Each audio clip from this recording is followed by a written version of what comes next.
Price the lord. ಯೇಸು ಕ್ರಿಸ್ತನ ನಾಮದಲ್ಲಿ ನಿಮ್ಮೆಲ್ಲರಿಗೆ ನಾನು ಪ್ರೀತಿಯ ವಂದನೆಯನ್ನು ಸಲ್ಲಿಸುವನಾಗಿದ್ದೇನೆ. ಈ ದಿನದ ವಾಕ್ಯದಲ್ಲಿ ನಾವು ನೋಡುತ್ತೇವೆ ಲೂಕವಾಕ್ಯ 18ನೇ ಅಧ್ಯಾಯ 1ರಿಂದ 8ನೇ ವಚನವರೆಗೂ ನಾವು ತಿಳಿದುಕೊಳ್ಳುವ.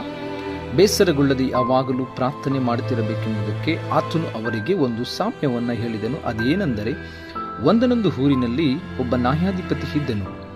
ಅವನು ದೇವರಿಗೆ ಹೆದರದೆ ಮನುಷ್ಯರನ್ನು ಲೆಕ್ಕ ಮಾಡದೆ ಇದ್ದವನು. ಅದೇ ಊರಿನಲ್ಲಿ ಒಬ್ಬ ವಿಧವೆ ಇದ್ದಳು. ಆಕೆಯು ಅವನ ಬಳಿಗೆ ಬಂದು ನ್ಯಾಯ ವಿಚಾರಣೆ ಮಾಡಿ, ನನ್ನ ವಿರೋಧಿಯಿಂದ ನನ್ನನ್ನು ಬಿಡಿಸು ಎಂದು ಹೇಳಿಕೊಳ್ಳುತ್ತಿದ್ದಳು. ಅವನು ಸ್ವಲ್ಪ ಕಾಲ ಮನಸ್ಸು ಕೊಡಲಿಲ್ಲ. ಆಮೇಲೆ ಅವನು, ನಾನು ದೇವರಿಗೆ ಹೆದರುವವನಲ್ಲ, ಮನುಷ್ಯರನ್ನ ಲೆಕ್ಕ ಮಾಡುವವನಲ್ಲ. ಆದರೂ ಈ ವಿಧವೆ ನನ್ನನ್ನು ಕಾಡುತ್ತಾ ಬರುವುದರಿಂದ ಈಕೆಯ ನ್ಯಾಯವನ್ನು ವಿಚಾರಿಸಿ ತೀರ್ಪು ಮಾಡುವೆನೋ? ಇಲ್ಲವಾದರೆ ಈಕೆಯು ಬಂದು ಕಡೆಗೆ ನನ್ನನ್ನು ದಂಡಿಸಳು ಎಂದು ತನ್ನೊಳಗೆ ಅಂದುಕೊಂಡನು.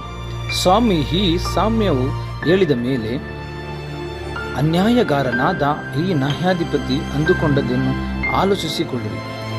ದೇವರಂದುಕೊಂಡವರು ಆತನಿಗೆ ಹಗಲು ರಾತ್ರಿ ಮೊರೆಯಿಡುವರಲ್ಲಿ ಆತನು ಅವರ ವಿಷಯದಲ್ಲಿ ತಡ ಮಾಡಿದರೂ ಅವರ ನ್ಯಾಯವನ್ನು ತೀರಿಸದೇ ಇರುವನೇ? ಅವರಿಗೆ ಬೇಗನೆ ನ್ಯಾಯ ತೀರಿಸುವನೆಂದು ನಿಮಗೆ ಹೇಳುತ್ತೇನೆ. ಹೀಗಿದ್ದರೂ ಮನುಷ್ಯಕುಮಾರನು ಬಂದಾಗ ಭೂಮಿಯ ಮೇಲೆ ನಂಬಿಕೆಯನ್ನು ಕಾಣುವನು ಅಂದನು. ನನ್ನ ಪ್ರೀತಿಯ ದೇವರ ಮಕ್ಕಳೇ, ಈ ದಿನಗಳೆಲ್ಲ ನೋಡುವಂಥದ್ದು, ನಾವು ಬೇಸರಗೊಳ್ಳದೆ ಯಾವಾಗಲೂ ನಾವು ಪ್ರಾರ್ಥನೆ ಮಾಡುವರಾಗಿರಬೇಕು.